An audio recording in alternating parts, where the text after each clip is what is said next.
ETF index mutual funds నేర్చుకుని stock మార్కెట్లో రాణించాలనుకుంటున్నారా? వెంటనే ఈ నెంబర్కి కాల్ చేయండి. Different crimes, different extra marital affairs, different murders. ఇక చెప్పుకుంటూ పోతే మోరల్ వాల్యూస్ గురించి మనం మాట్లాడడం దండగా. ఎవరైనా ఇలా ఉండండి, ఇలా జాగ్రత్త పడండి అని చెప్పటం అనేది వేస్ట్ వీడియో కింద లెక్క నా దృష్టిలో.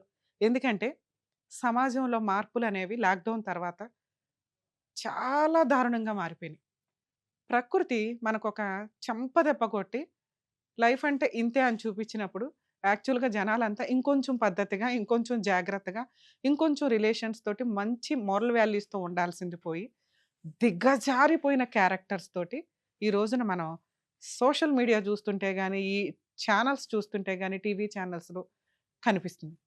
క్రైమ్ గురించి మాట్లాడితే సైబర్ క్రైమ్‌లో డిఫరెంట్. ఈ రోజున మనుషులు కొన్ని యాప్స్ పెట్టుకోనో, ఇన్‌స్టాగ్రామ్‌లోనో వాళ్ళ పర్సనల్ లైఫ్‌లో వాళ్ళేంటనేది మనకు తెలియని కూడా తెలీదు. కానీ మేము సెలబ్రిటీలమే అని చెప్పడానికి, ఫ్యామిలీ ఇద్దరు వైఫ్ అండ్ హస్బాండ్ కూడా కలిపి వీడియోలు చేస్తూ, ఒక గ్రూప్ ఆఫ్ ఇది కవర్ చేసుకున్నాక, వ్యక్తులతోటి పరిచయాలు పెట్టుకోవడం, వాళ్ళని ట్రాప్ చేయటం, చిట్టీలు వేయటమా, లేకపోతే అప్పులు వసూలు చేయటమా, వాళ్ళని ట్రాప్‌లో పెట్టిన తర్వాత ఆళ్ళ ఇళ్ళకెళ్ళి దొంగతనాలు చేయడం, ఇవన్నీ రెగ్యులర్‌గా చూస్తున్న టైంలో, కరీంనగర్‌లో మనం రీసెంట్‌గా ఒక ఇన్సిడెంట్ చూడొచ్చు. భార్యాభర్తలు ఇద్దరూ కలిపి వాళ్ళకి బిజినెస్‌లో లాస్ రావడం వల్ల ఆళ్ళకి ఆల్రెడీ ఇద్దరు పిల్లలట పాపం. మరీ దారుణం అసలు అది చూడగానే భలే బాధేసిందండి.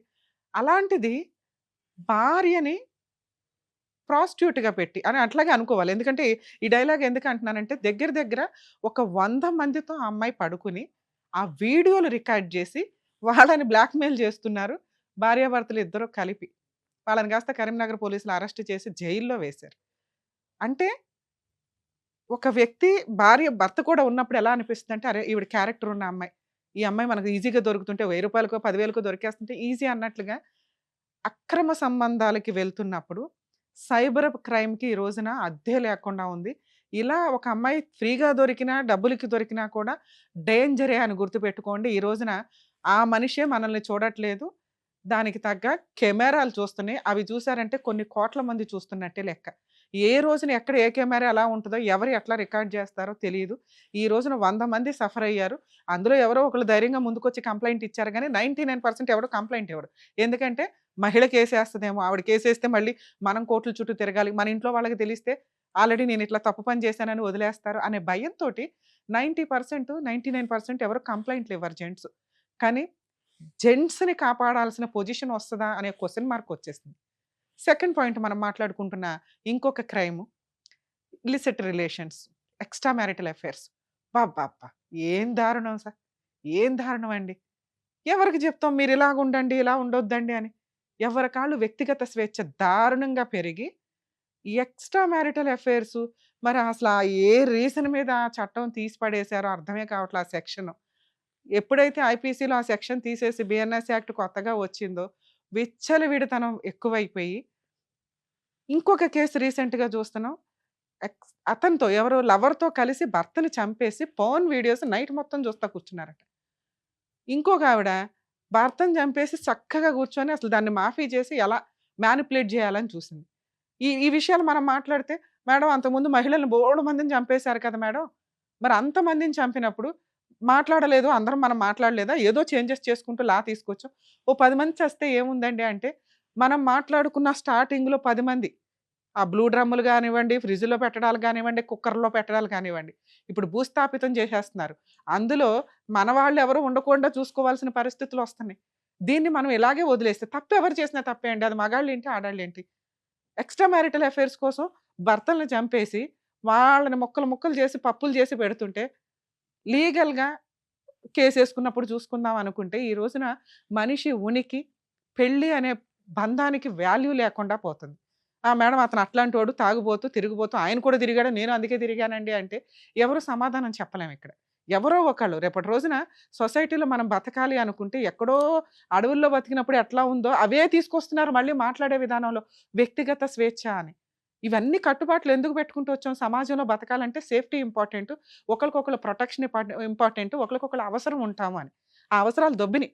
ఎవ్వరి ఇష్టం వచ్చినట్టు వాళ్ళు ఎక్స్ట్రా మ్యారిటల్ అఫైర్స్ పెట్టుకొని అవతలోళ్ళు తప్పు అందుకే అంటే, అమ్మా! అంత ఎక్స్ట్రా మ్యారిటల్ అఫైర్స్ ఉండి భర్తను వదిలేయాలనిపిస్తే మీకు ఆల్రెడీ చట్టం బోలెడంత ఫెసిలిటీ ప్రొవైడ్ చేస్తుంది. ముందు ఆ కేసులేసుకోండి. కేసులేస్తేనే చాలు వాళ్ళ జీవితం ఒక 5 ఇయర్స్ సర్వనాశనం ఎలాగో. అదొదిలేసి ఎందుకు చంపేస్తున్నారు? వాళ్ళకి మీ మీద కేసులేసే రైట్స్ కూడా లేవు. ఎందుకు భర్తలతో కలిపి చంపి పడేస్తున్నారు ఆళ్ళని? ఆళ్ళ బతకనివ్వండి ఏదో ఒక మూల. ఇంత దారుణంగా, ఇంత క్రూయాలిటీగా మహిళలు ఎందుకు మారుతున్నారు? అదేంటి మేడం జెంట్స్ మారొచ్చు, మహిళలు మారకూడదా? మహిళలకు ఆ రైట్స్ లేవా? ఈ వాయిస్ నేను మాట్లాడట్లే. ఎవ్వరు చేసినా తప్పే. ఒక మహిళల్ని ప్రొటెక్ట్ చేయడం కోసం ఎంతో కష్టపడి తీసుకొచ్చినవి. ఈ రోజున కోర్ట్‌లో ఒక మహిళ నిజంగా సఫర్ అవుతున్న అమ్మాయి కేసేస్తుంటే తలదించుకోవాల్సొస్తుంది.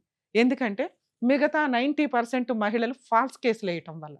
నిజంగా సఫర్ అవుతున్న అమ్మాయిని రక్షించలేకపోతున్నాం. పరిస్థితి ఎట్లా అయిపోయిందంటే 90% జెంట్స్ సఫర్ అవుతున్నారు. ఎక్కడో 10% క్రూయల్ జెంట్స్ మిగిలారు ఇప్పటికి. 10-20% వాళ్ళేంటంటే మొండిగా అయిపోయారు.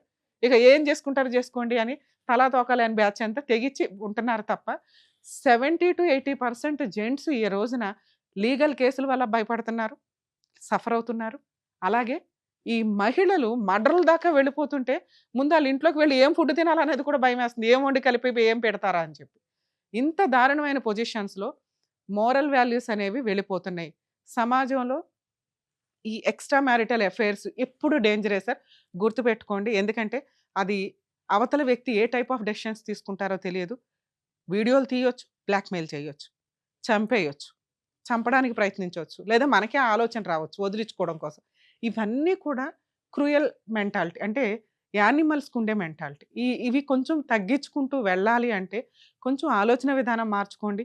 అవతల వ్యక్తి నచ్చకపోతే వదిలేసి లీగల్‌గా వెళ్ళండి. ఇండివిడ్యుయల్‌గా బతకండి. వదిలేసిన తర్వాత మీరు ఎవరితో మ్యారిటల్ అఫైర్స్ పెట్టుకుంటారో, ఎవరితో ఎక్స్‌ట్రా మ్యారిటల్ అఫైర్స్ పెట్టుకుంటారో మీ ఇష్టం తప్ప, ఉండి వాళ్ళని చంపేసుకుంటా అంటే సొసైటీలో మీకు గుడ్ విల్ ఉండాలా? భర్త ఏదో హార్ట్ అటాక్‌తో పోయినట్టు ఉండాలి గానీ, మీరు మర్డర్ చేసినట్టు ఉండకూడదు. అతనితో కలిసి ఉండకూడదు. అతని ఆస్తులు మొత్తం కావాలా. ఇవి కనుక ఇలాగే కంటిన్యూ అయితే రేపటి రోజున సుప్రీం కోర్ట్ ఏం వదలటం లేదండి. అన్నీ ఒక సర్వే వేసి ఒక కన్నేసి ఉంచుతున్నారు. ఒకప్పుడు 498 అరెస్ట్‌లు ఎట్లా అన్నారో, అవి తీసేసి ఇప్పుడు స్టేషన్ బెయిల్స్ ఎట్లా ఇస్తున్నారో, అలాగే రేపటి రోజున మహిళలు వేసే చాలా కేసులు ఎగిరిపోతాయి. గుర్తుపెట్టుకోండి. వాటికి పాపం మీరంతా వేసుకోవాల్సిన పరిస్థితొస్తది. ఎప్పుడు కూడా ఒక సమాజంలో బతుకుతున్నప్పుడు, ఆ సమాజంలో ఆ టైంలో ఉన్న ఆచార వ్యవహారాలు అవన్నీ ఫాలో అవుతూ పిల్లలకు కూడా కొంచెం మంచి ఫ్యూచర్‌నిచ్చే విధంగా మారితే జనాలు మంచిది. ఎవరికాళ్ళు వ్యక్తిగత స్వేచ్ఛ మేము ఇలాగే బతుకుతాం అవతలోడు అరగకూడదంటే సమాజంలో ఉండకండి. ఏ ఫారెస్ట్‌ల్లోకెళ్ళి ఉండండి. ఈ రకమైన క్రైమ్‌ని కంట్రోల్ చేయాల్సిన బాధ్యత అంటే సర్వే రికార్డ్ ఇదైనప్పుడు ఖచ్చితంగా కోర్టులు, పోలీసులు సీరియస్ యాక్షనే తీసుకుంటాయి. క్రైమ్ చేసేవాళ్ళు ఒకటికి 10 సార్లు ఆలోచించండి చెయ్యకూడదు అని.